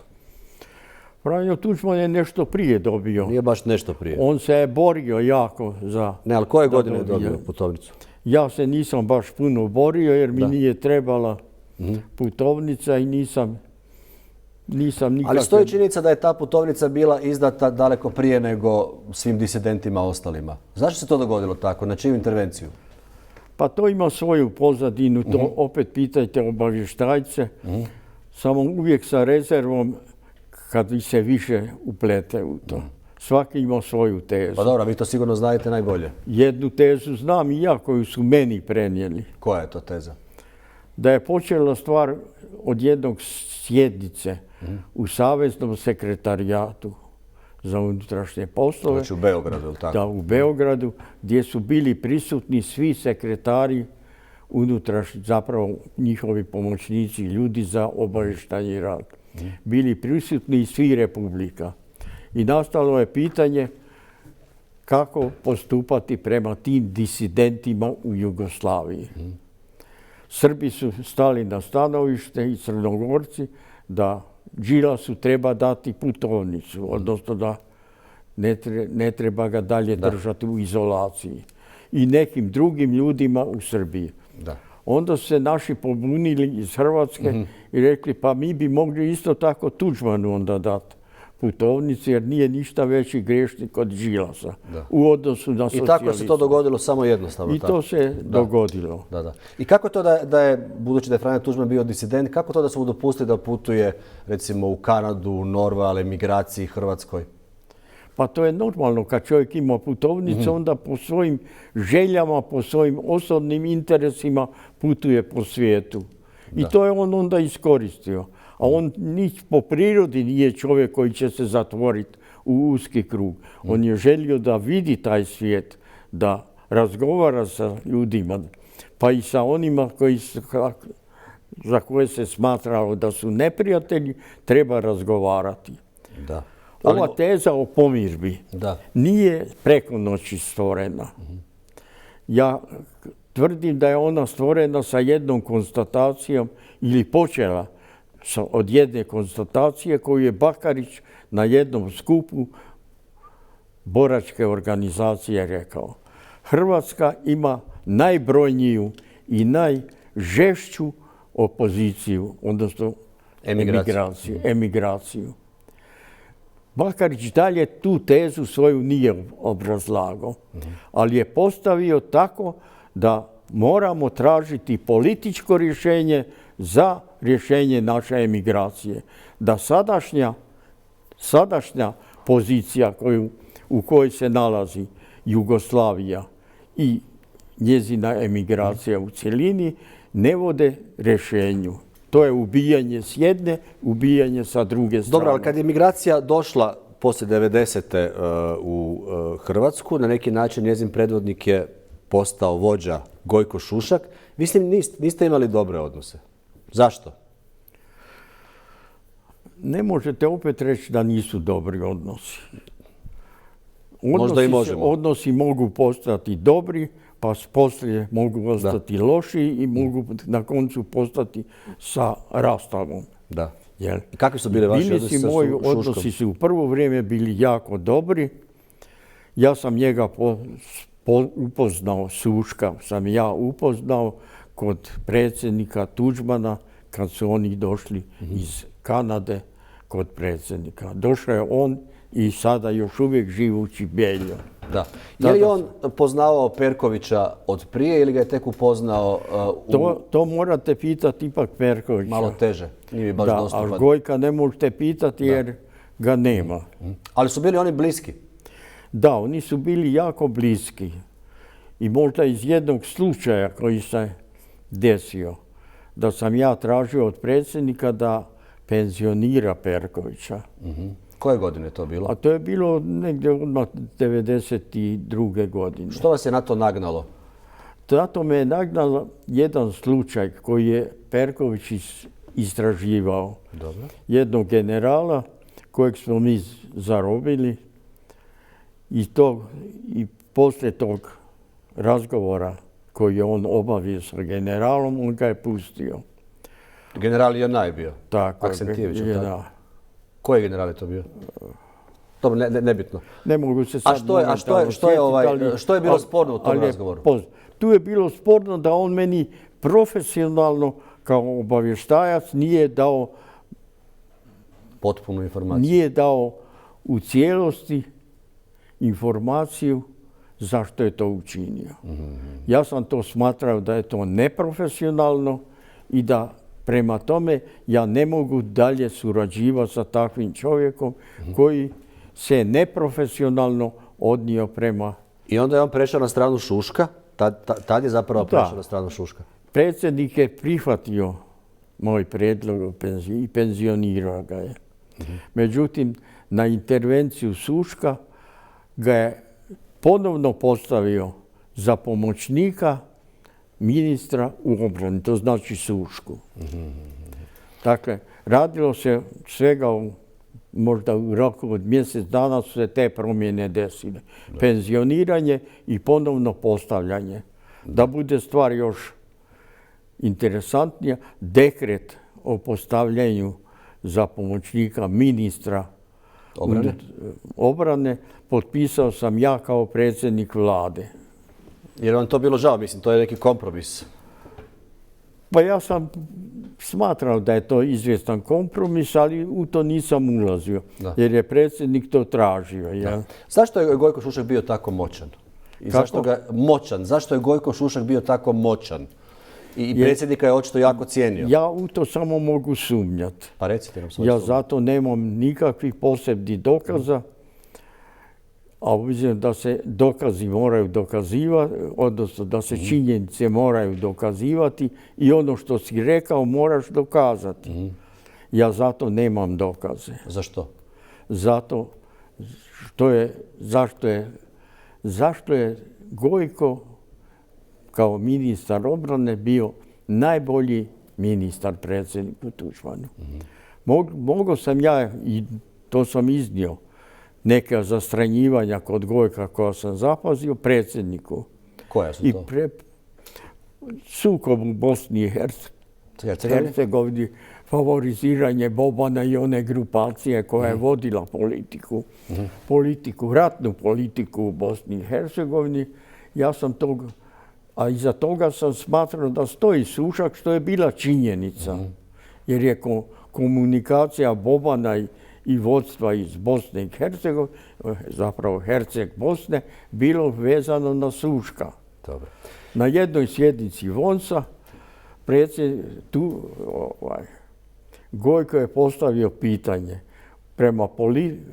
politika prema Bosni i Hercegovini vodi se na nekoliko kolosijeka.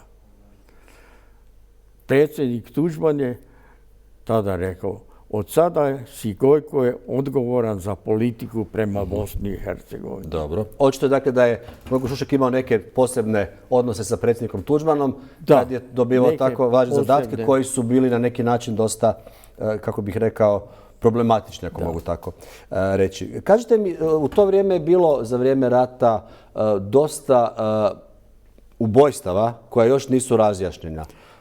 Paradžik, Miro Barišić, Blaž Kraljević. Što se dogodilo tu? Što se je dogodilo? To je na toj liniji. Na kojoj? Na liniji to pitanja odnosa prema Bosni. Kraljevića. Kraljević je surađivao sa Bobanom u jednom periodu. Poslije toga je se opredijelio i surađivao sa muslimanima, odnosno sa Izetbegovićem. I ta kopča Kraljevića, da je bio, što je predsjednik Tuđman rekao, on je pod fesom Izetbegovića. I ko je naložio ta ubojstva? Radio je za interese druge države. Ovi struktura koje su bile protiv politike predsjednika Tuđmana. Ko je naložio ta ubojstva? Barešića, Paradžika? Kako bi ja to vama sad mogao reći? Kad smo razgovarali bez kamera, rekli ste mi. Sutra reći, otkuda ti to znaš? Jel? Vi vjerojatno sve znadete. Mnoge stvari se znaju. Jel? Znaju se ko je sasjekao, koje su ljudi sasjekli Kraljevića. Jel? I ko je iza toga stajao. Obzirom da je Kraljević došao u sukob sa svojom politikom razbijanja politike predsjednika Tuđmana na prostoru Bosne i Hercegovine, normalno da je onda doživio to što je doživio. Kako je Franjo Tuđman reagirao na ta ubojstva? Ja nisam mogao, predsjednik Tuđman, tu zadaću razbijanja tih snaga, desni. Oni su polazili sa desnih opcija. NDH, Pavelića i ostalo. To je bila njihova teza. Predsjednik Tuđman je izbjegao to da ja kao šef obavještajne službe na izvjestan način u represivnom aparatu, da ja to obavljam. Kome je to povjerio onda? To je povjerio ipak Sušku, odgovornom čovjeku za stanje u Bosni i Hercegovini. Znači želite reći da je Šušak nalogodavac tih likvidacija? Od toga ja izvlačim zaključak da ova teza koju je predsjednik Tuđman rekao, ne samo meni, Gojko je ipak moj najbolji ministar. Jer je Gojko izvršavao. Naime, predsjednika Tuđmana su u jednom periodu optuživali da provodi Gojkovu politiku u Bosni i Hercegovini. A predsjednik Tuđman, onda kad je to došlo u šire razmjere, rekao je ne. Gojko provodi moju politiku u Bosni i Hercegovini. Dobro. Jeste li vi nešto kao šef obavještajnih službi i moćan čovjek pokušali istražiti oko tih ubojstava kojih je napravio? Možda Blaža Kraljevića ne u Bosni i Hercegovini, ali... Kod nas? Da. Ne. Zašto? Ja sam smatrao kod drugo ubojstvo značajnije, to je bilo isto ove desnice naše oko... Tako da taj obračun opet je došao, morao bi to obrazložiti. Protiv Parage i Đapića bila je podignuta optužnica. Da, ali Paradžik, ne znam da li je bio sa tom optužnicom obuhvaćen, ali ovi dvojica. Predsjednik Vrhovnog suda na procesu je oslobodio i jednog i drugog za krivična djela zbog koji je bio tužen. A bio je tužen da su pripremali bunt protiv predsjednika i tu akciju koja je bila suprotna cjelokupnoj politici predsjednika Tuđmana. Da, ali očito predsjednik Tuđman... I u tom momentu, kad sam ja branio predsjednika Vrhovnog suda, zašto je donio takvu presudu? Ja sam rekao, u ovom momentu iskoristimo taj moment da je predsjednik Vrhovnog suda donio oslobađajuću presudu, jer nas tako i tebe i mene i HDZ optužuju da vodimo jednostranačku politiku terora nad ljudima. Jedno pitanje. Ako ste dakle rekli da je na neki način, sad ja ću to tumačiti, dakle da je desna struja Gojka Šuška odgovorna za na neki način ova likvidacije Barišića, Paradžika, Kraljevića. Ako je to tako, ko je onda ubio recimo sindikalnog vođu Milana Krivokuću? Ja mislim da je proces završen, da je vođen sudski proces i da je taj proces i kriminalistička obrana ukazala tko je bio. Ja se više ne sjećam toga, ali se ja mislim da nikad nije pronađen ubojica. Ali se sjećam da sam na izvještaju od policije koji sam dobio da je ubijen taj, da sam napisao provesti hitnu istragu policijsku u ovom slučaju, jer se radi o čovjeku koji je sindikalni funkcioner, znači politički, drugo čovjekom koji je povezan sa Amerikom, često odlazi u Ameriku. Znači bio je praćen očito da to sve znadete, da. Dakle, u ubistvu takvog čovjeka sustav se mora vrlo brzo očitovati i doći do istine. Dobro. Gospodine Manoliću, hvala vam za sad. Mali odmor, pa nastavljamo, poštovani gledatelji, dalje sa presingom u kojem gostuje gospodin Josip Manolić.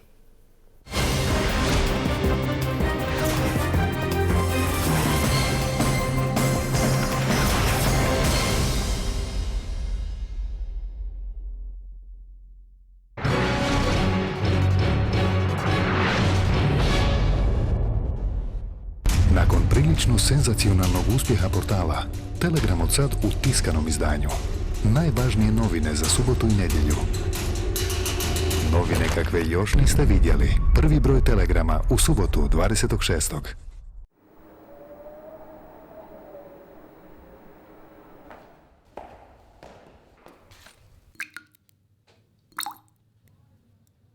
Svi zajedno udruženi možemo da stvorimo bolje uslove za našu decu kao jedan dobro organizovan tim. Tim koji je posvećen današnjim generacijama mladih, a time i budućnosti našeg društva. Učinite i vi danas nešto važno. Prijavite se u vašoj banci za uslugu Direct Debit i redovnim mesečnim donacijama uložite u bolji život dece. Pridružite se timu koji igra srcem.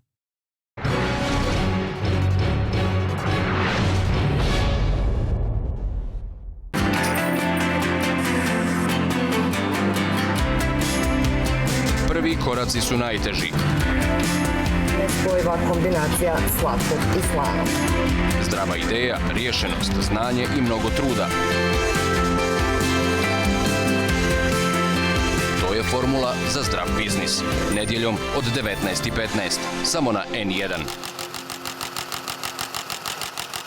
Na pitanja o vremenu odgovaram posvuda. U dućanima, na ulici, u tramvajima, na Facebooku, Twitteru, pa i na televiziji.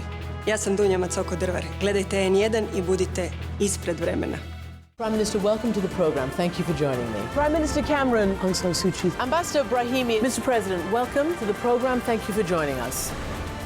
Venezuela does not need mediation. How will you fix it then? Nobody can see you getting together with the opposition. I want to know your position on the Holocaust. Do you accept